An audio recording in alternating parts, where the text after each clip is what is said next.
Have you ever faced a moment that changed everything? A single question that shattered all you thought you knew?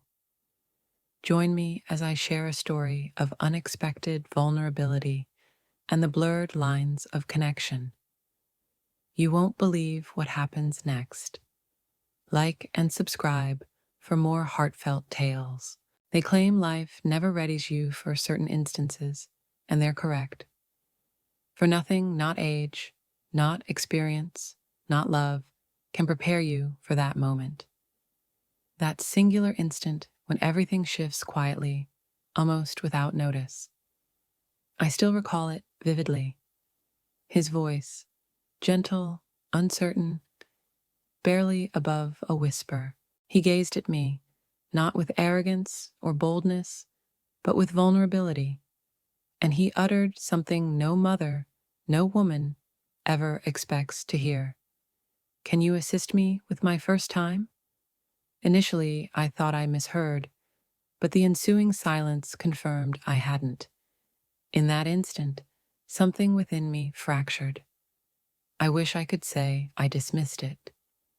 I wish I could say I smiled, embraced him, told him to speak to someone else, but I didn't because I froze. Somewhere deep inside me, a part of me heard him, a part of me understood, and that terrified me more than anything else ever had. It's not a moment I'm proud of. It's not a story I ever thought I'd share. But it happened. And when it did, everything I thought I knew about myself, about right and wrong, was suddenly unclear. You see, this wasn't just about him. This was about me, about years of feeling invisible, unwanted, unseen, about the kind of loneliness that creeps in slowly and settles into your bones. He didn't just ask for help. He offered something I hadn't felt in years, a connection. And that's what makes this story so hard to tell. Because the truth isn't black and white. It never is. If you've ever felt lost inside your own life, if you've ever longed for someone to really see you, to notice you in a way that makes you feel real again, then maybe you'll understand why I didn't walk away when I should have. Maybe you'll understand how I ended up here, telling the story I wish I didn't have to tell. Subscribe to Heartfelt Tales Unfold, because some truths are too haunting to ignore.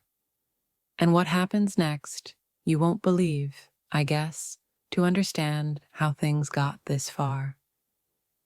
You have to understand me, understand us. I'm 38, married.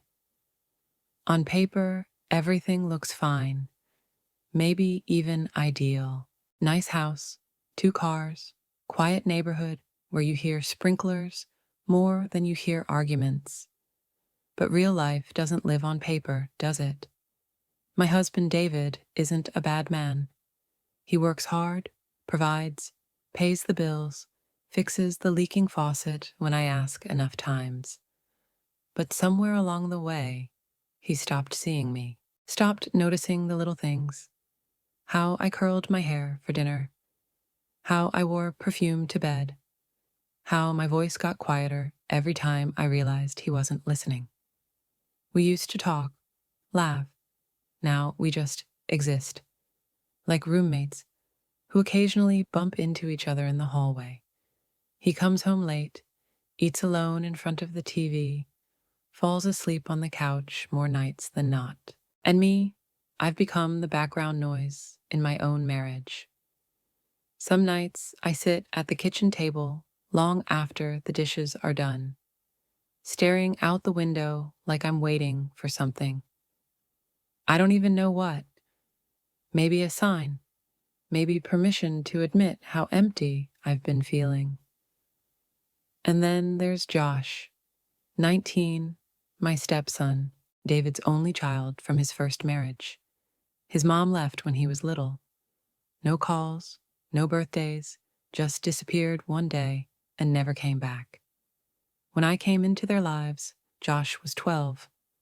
Shy, quiet, He used to hide behind his dad when I spoke to him. But over the years, we got close. He started opening up to me. He'd sit on the kitchen counter while I cooked and tell me about his day, his friends, his dreams. He never called me mom. I never asked him to. But the bond we had, it was real, sometimes stronger than anything I had with his father.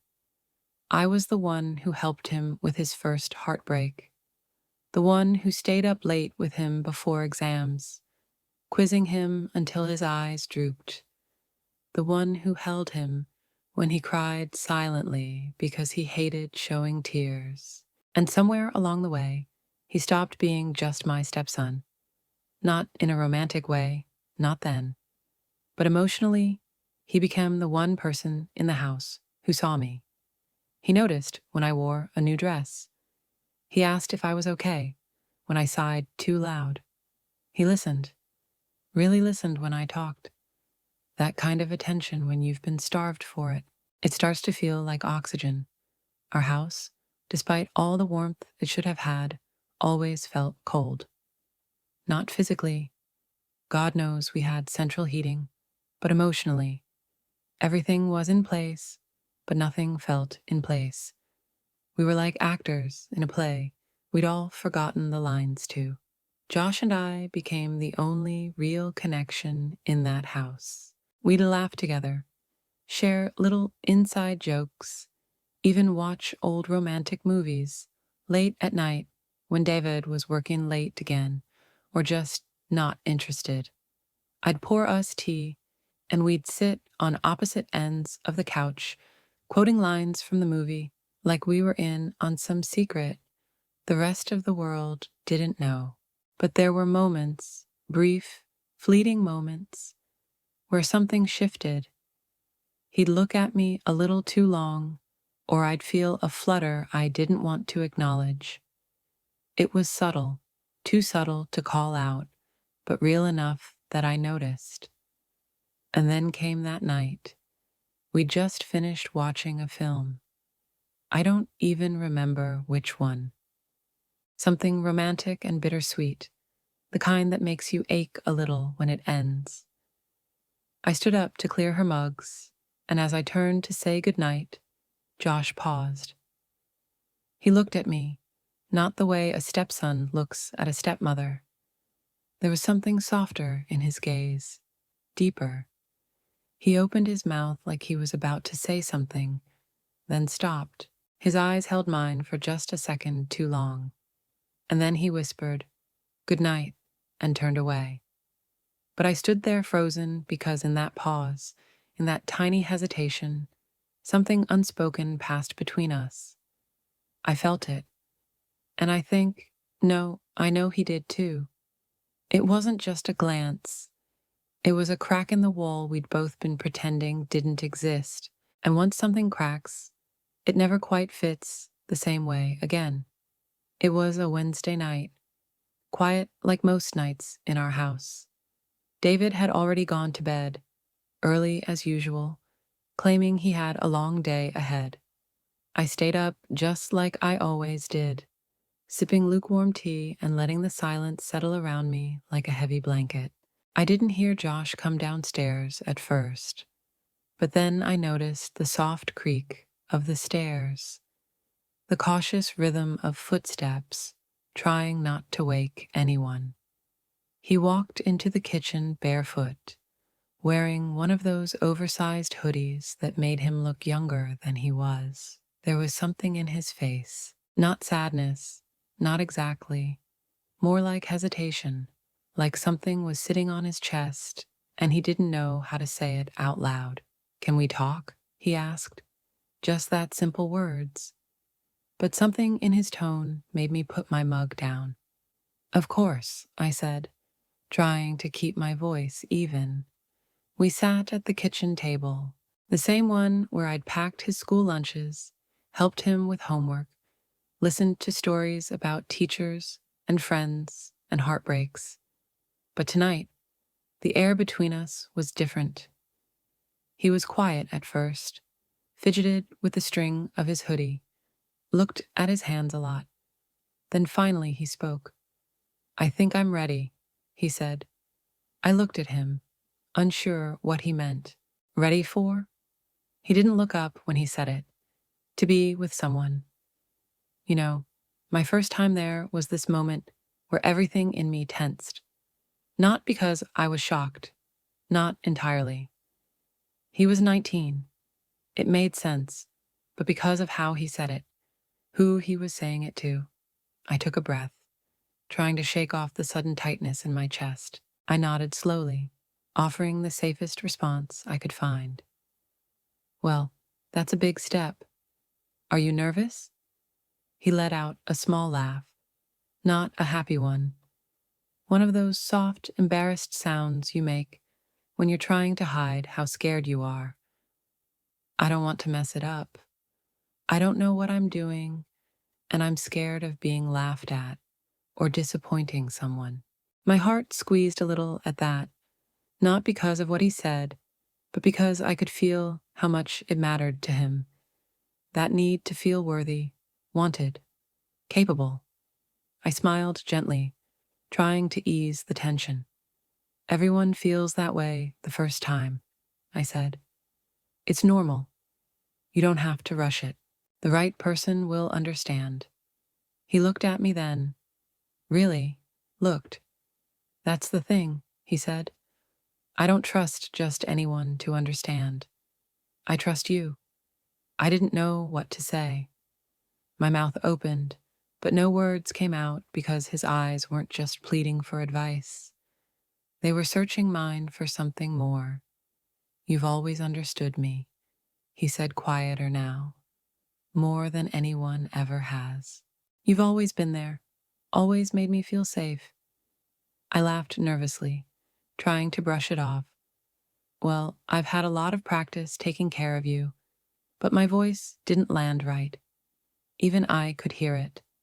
How thin it sounded, how uncertain. There was a long pause.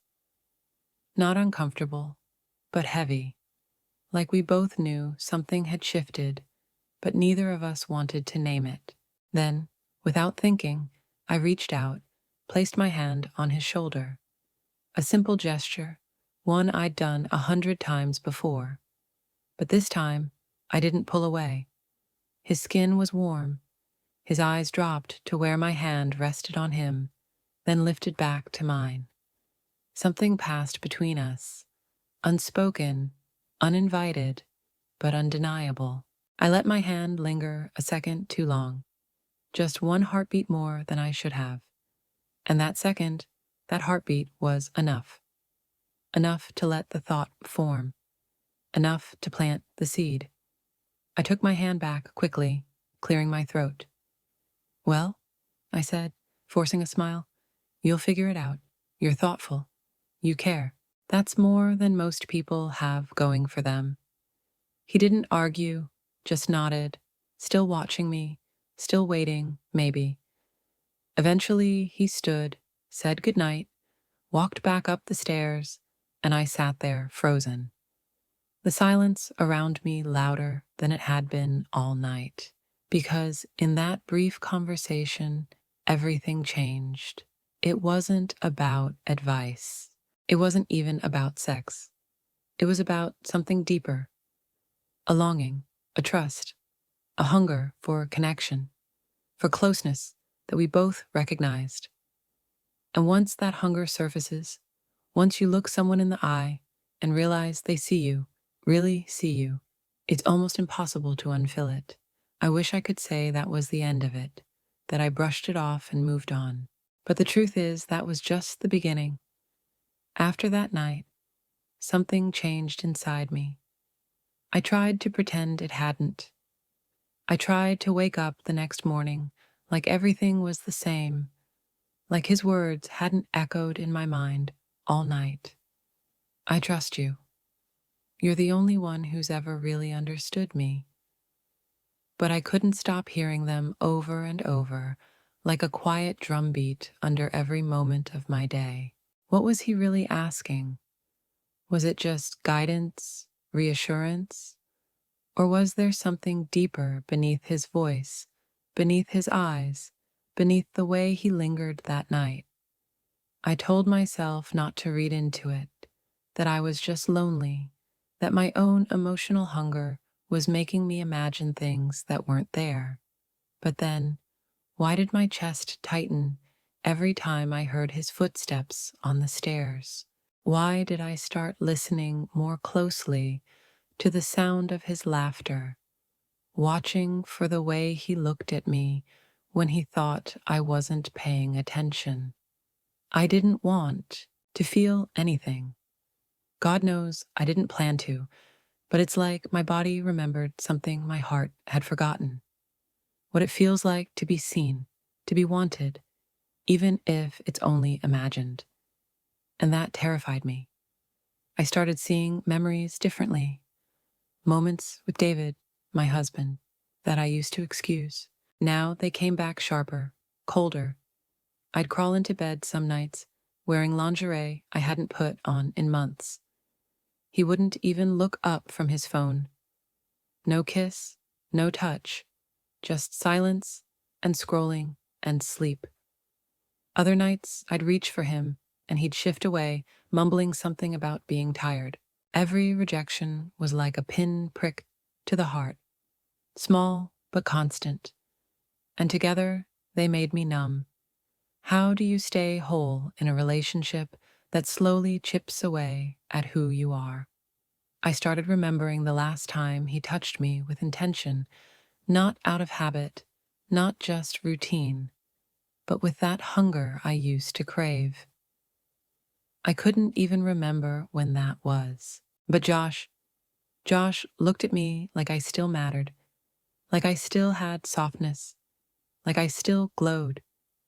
I kept trying to draw a line in my mind to tell myself he's just a boy. He needs guidance. You're supposed to protect him, not confuse him. But then came the counter voice, the quiet whisper that lives in the corners of your soul when you're aching for something. He's not a child anymore. He's 19, a man. Technically, you've watched him grow. You've shaped who he's become. Maybe this is just about helping, about closeness, nothing more. I told myself it was motherly affection, but it didn't feel like that anymore. Not completely. And that's when the guilt started to creep in slowly, quietly, like a shadow that followed me through the house. I'd catch myself watching him from the kitchen doorway, the way his back curved as he leaned over the table writing, the way he ruffled his hair when he was frustrated, the way he smiled open, honest like the world hadn't closed him up yet. And I'd feel it, this pull, not just physical. No, it was deeper than that. It was the need to be needed, the ache of feeling invisible for too long and suddenly being seen. He made me feel like a woman again, not just a wife or a stepmother or the person who kept the house running while her husband drifted further and further away. But every time I felt that flutter in my chest, it was followed by a sharp sting of shame, because what kind of woman looks at her stepson and feels that? What kind of woman starts to confuse comfort with desire? I told myself it would pass, that I was just going through something, a phase, that all I needed was some time, some space. But the truth was, I didn't want space. I wanted the warmth I felt in his presence, the quiet excitement that came with every shared glance, every unspoken word, the sense that I mattered to someone, that I was wanted again. And that made everything so much more dangerous, because I wasn't just fighting what I felt for him. I was fighting what I hadn't felt in years. And the more I tried to push it down, the more it clawed its way back up. After that night in the kitchen, it became harder to pretend nothing had changed.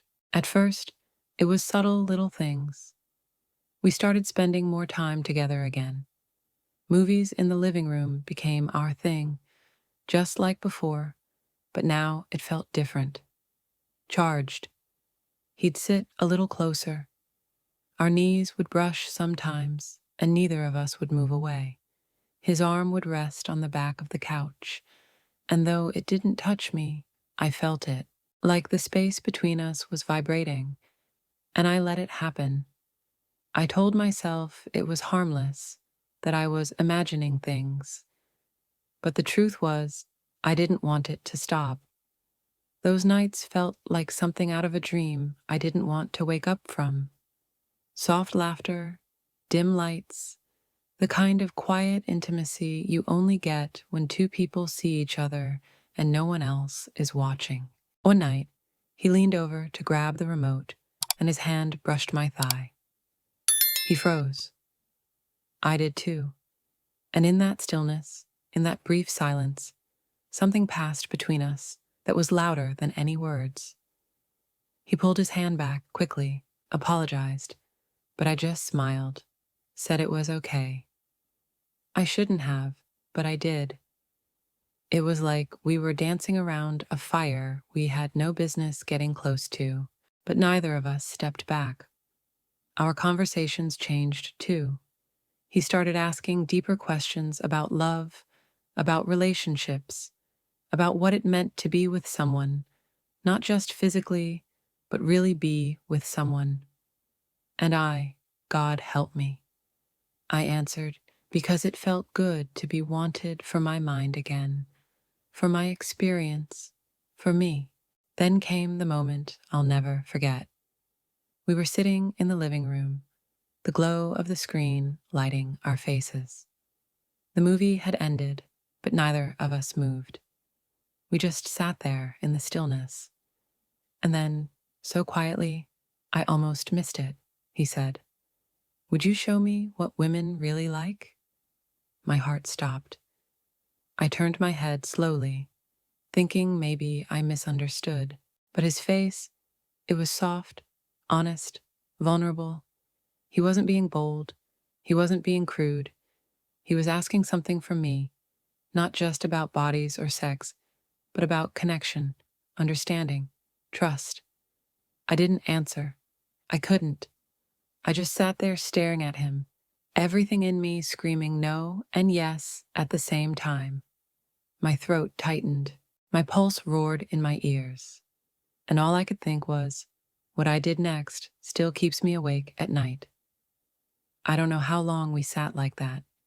Minutes, hours. Time felt suspended, like the world outside had disappeared. Eventually, I whispered, "This can't happen." But my voice didn't carry weight. Even I didn't believe it. Because a few nights later, I said yes. Not with words, not with a grand declaration, but with my actions, my silence, my presence. I told myself it would just be once. That I would educate him like he asked. That I would take the mystery away so he wouldn't feel scared. That it was about helping him feel confident. That I was doing this for him. But that was a lie. And I knew it because deep down, I was doing it for me, too. I wanted to feel wanted again. I wanted to feel powerful, needed, seen. And so I let it happen. A touch here, a look there, his fingers brushing mine, my hand resting on his knee a second too long. The way he looked at my lips when I spoke, the way I didn't look away. Each night, the space between us got smaller. Each moment, the line between right and wrong blurred until I couldn't tell the difference anymore. And then it happened. One night, everything we'd been holding back crashed forward. It wasn't rough. It wasn't rushed. It was slow, emotional, confusing. He looked at me like I was the center of his world. And for a moment, I let myself believe I was. But the second it was over, everything changed. The air felt heavy. My skin felt too tight. The weight of what we'd done settled on my chest like a stone. He tried to speak. I shook my head. I couldn't bear to hear his voice because I didn't even know who I was anymore. This wasn't a romantic movie. This wasn't some secret fantasy come true. This was real, and it was wrong. But the worst part, I didn't regret it. And that terrified me more than anything else ever had. Because once you've crossed a line that should have never been touched, there's no way to go back to who you were before. It was raining that night. Not a storm, not dramatic, just that quiet, steady kind of rain that taps against the windows and makes everything feel softer, sadder. The kind of night where the world feels still, like it's holding its breath. David had gone out of town for a work trip. He didn't kiss me goodbye, didn't even say when he'd be back. I should have felt relief, but instead, I felt something else. A strange, heavy stillness in my chest, like the ground underneath me had started to tilt. Josh stayed home that evening, said he wasn't feeling well. We barely spoke during the day, just passed each other quietly, like something unspoken was keeping our words locked inside. By evening, we both ended up in the living room. Not planned, not coordinated, just there.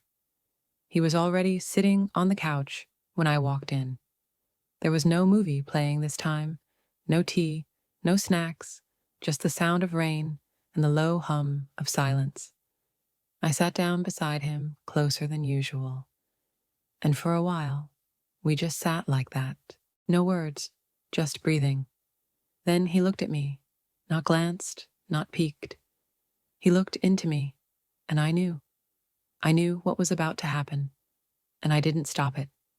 His hand found mine first, warm, gentle, our fingers laced together, like it had been waiting to happen all along. And then, slowly, like gravity was pulling us towards something we couldn't resist. He leaned in. I could have turned away. I could have stopped it, but I didn't. Because in that moment, I wasn't his mother. I wasn't even myself. I was just human, starved, reckless, and desperate to feel something that reminded me I was still alive. Our lips met softly at first, cautiously, but once that boundary was broken, there was no going back. Every layer of guilt, fear, shame, it disappeared in the heat of that moment. We moved like people trying to memorize each other, hands tracing familiar skin in unfamiliar ways. Breathless, silent, almost reverent. It wasn't wild or fast. It was slow, tender, painfully intimate. And when it was over, we didn't speak. We just sat there, still connected, still breathing the same air. My eyes stared at the floor. I couldn't look at him. I couldn't even look at myself. And then he whispered it.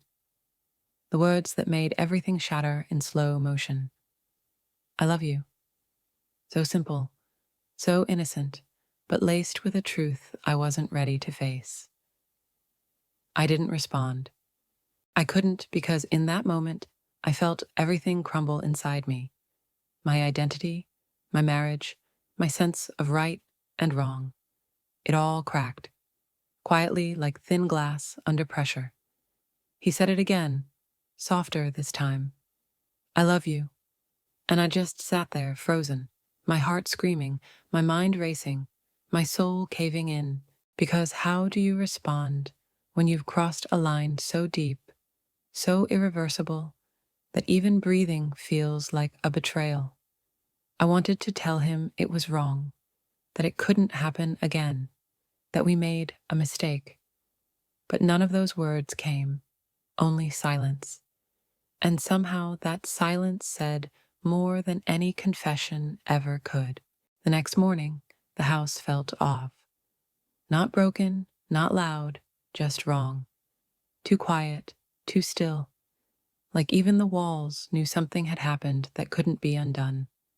I woke before the sun. Couldn't sleep. Didn't want to. I just lay there staring at the ceiling, trying to gather pieces of myself I wasn't sure I even recognized anymore. Everything from the night before played in my mind in slow motion. His touch, his voice, the way he whispered, "I love you," like it was something we were supposed to carry into the morning. But daylight doesn't lie, and when I looked at my reflection in the mirror, I didn't see a woman in love.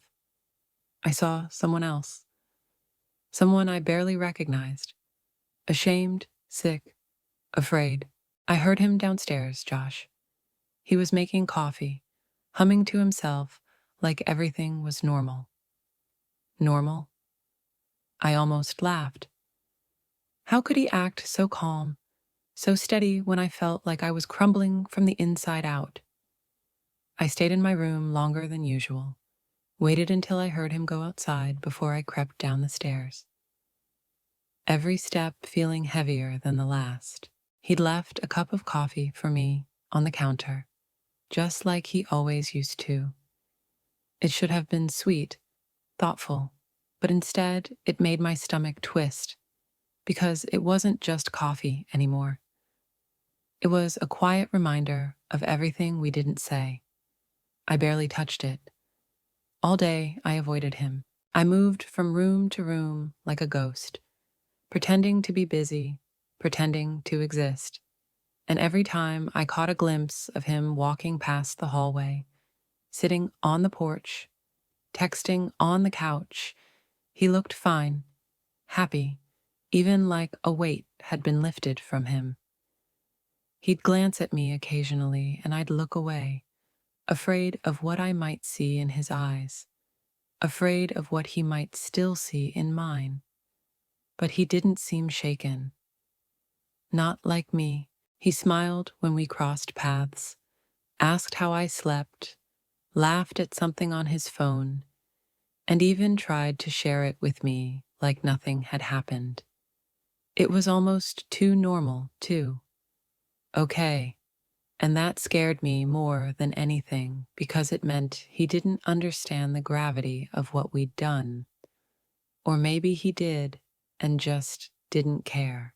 By evening, I was exhausted from pretending. I locked myself in the bathroom and stared at the faucet for a long time before turning it on. Let the water run. Let it drown out the sound of my thoughts. Later that night, David called. He sounded tired, distracted, said he'd be home in a couple of days. Then, casually, almost joking, he said, "Josh seems happier lately. It's nice to hear him laughing again. You two always had a special bond." I froze. It felt like a slap, a cruel twist of irony, because the very thing that made him proud was tearing me apart. I hung up quickly, said I was tired, lied again. Then I sat on the edge of my bed, staring at the floor, numb. I couldn't cry. I couldn't even think straight, because every moment with Josh felt like a replay. Now, when I couldn't stop, when I didn't know how to end, I started keeping my distance, avoiding the living room, skipping meals, locking my door. But he noticed. Of course he did. He started texting me. "Are you okay? Did I do something wrong? Talk to me." I didn't reply. Late at night, I'd hear soft knocks at my door. Just 2 or 3. Never loud, never insistent. But they'd sit there in the air like an echo I couldn't silence. I stayed quiet, held my breath, hoped he'd walk away. Sometimes he did. Sometimes I wasn't so sure. Then one night, I came upstairs and found a note on my pillow. It wasn't long. No speech, no apology, no explanation, just one line: "I'm ready for us." And my heart dropped because I realized in that moment he thought this was just the beginning, and I knew I was in deeper than I'd ever imagined. I didn't sleep that night. The note sat on my nightstand like a ghost. 5 words. 5 little words that felt heavier than anything I'd ever carried. I'm ready for us. I must have read it a dozen times.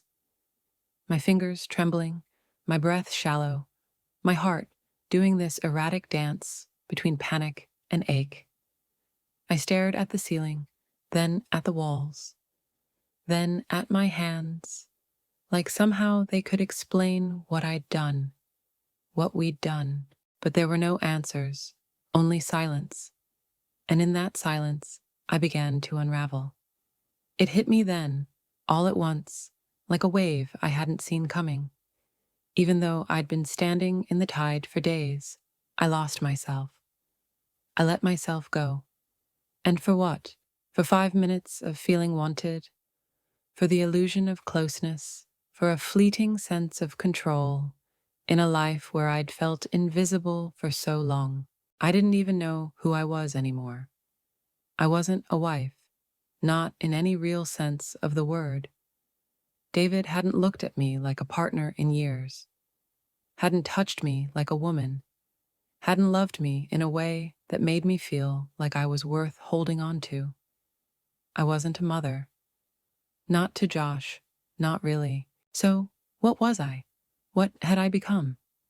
I thought back to that night, to how it all began, to the way his voice trembled when he asked for help, to the softness in his eyes, the way he trusted me. And I couldn't help but ask myself, was it real? Or did I take something fragile and twist it into something selfish? Was I the one who crossed the line? Or did we meet each other in that gray, dangerous space that lives between loneliness and desire? Was it manipulation, or was it mutual? Was it love, or was it trauma, dressed up in longing and desperation? And which was worse? I stood in front of the mirror, gripping the edges of the sink like it might anchor me. The woman staring back at me wasn't one I recognized. Her eyes were tired, her mouth tight, her skin dull, like the light had drained out of her, and I whispered, barely like it might shatter the air, "Who have I become?" Because this wasn't just about him anymore. It wasn't even about David or our failing marriage. This was about me, my choices, my silence, my weakness. And yet, underneath the shame, the guilt, the self-loathing, there was something else, something I didn't want to admit. A part of me didn't want to let it go. That part of me, small, defiant, broken, still remembered how it felt to be seen, to be needed, to be touched like I mattered. And that terrified me more than anything. I started thinking about leaving, packing a bag, walking out the front door, and not looking back. But where would I go? What would I say? I slept with my stepson, and now I don't know who I am anymore. Would anyone even believe me? Would anyone care? Would David fight for me? Would Josh? Or would they both just let me disappear? I didn't know what was worse, staying in this mess or trying to survive outside of it. So I just stood there, motionless, paralyzed by the weight of my own decisions. Desperation tangled with denial. Fear whispered lies that maybe, just maybe, this could all still be salvaged. That I could pretend it didn't happen. That I could make it disappear if I just acted normal again. But deep down, I knew nothing was ever going to be normal again. Have you ever done something you can never take back? Something that lives inside you, not as a memory, but as a wound? I have, and it doesn't matter how many times I replay it or how many ways I try to justify it. It happened, and now I have to live with it. But what I don't know is if I'm the only one. If this kind of mistake, this kind of need, this kind of line crossing, if it's something others have felt too, I need to know. Am I the only one? Have you ever felt so unseen, so hollow, that when someone finally looked at you like you mattered, you reached back, even when you knew you shouldn't? If you've ever been there, even once, tell me in the comments, even if it's anonymous, even if all you can say is, I understand. That's enough. Because sometimes the heaviest part of all this is feeling like no one else could possibly get it. And if this story moved you, if it made you pause, made you reflect, made you feel something you didn't expect to feel, please like this video and subscribe to Heartfelt Tales Unfold. There are more stories coming, more raw, more honest, more real than I ever thought I'd have the courage to tell. You won't want to miss what's next. Sometimes the people who seek our guidance, they don't need our love. They need our boundaries. They need our clarity, our strength, our distance. And sometimes when we ignore that, when we choose to give them what we think they want instead of what they truly need, we don't just hurt them. We hurt ourselves in ways that never fully heal. We cross a line, and once it's crossed, there's no going back. Only the silence we carry forever. I still see him sometimes out in the yard, headphones in, laughing at something on his phone. He looks lighter now, freer. And sometimes I wonder if he even thinks about that night anymore, if he's buried it like I have, or if it shaped him in a way he'll never talk about. Maybe he's moved on. Maybe I never left him at all. But I stand by the window and watch him laugh, and I feel the distance between us like a wall I built with my own hands. A single tear slips down my cheek, and I let it fall because it's the only truth I have.